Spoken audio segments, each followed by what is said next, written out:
For this slide, we're going to go over the Ling 6 test procedures. If the child has the ability to hear up to 1000 hertz, they should be able to hear ah, e, oo. Up to 2000 hertz, sh, and up to 4000 hertz, s. So what you're going to want to do when you present this test is sit beside the child. Always position yourself on the child's better hearing side. If they are using an auditory screen, hold it about 4 inches from your mouth so your mouth is completely covered.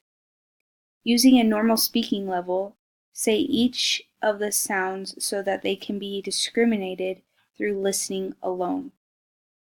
You want to make sure that you're not providing any sort of visual cues, such as raising your eyebrows or any facial movements, and that the child cannot read lips.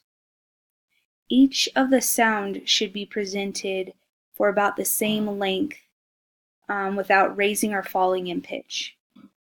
And then after presenting each sound, wait for the child to respond in a manner that is appropriate for their age.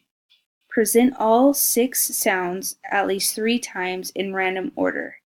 Vary the length of your pauses. And you want to make sure occasionally make no sound at all, allowing nothing to be an appropriate response. Keep track of the child's responses so you can compare performance over time.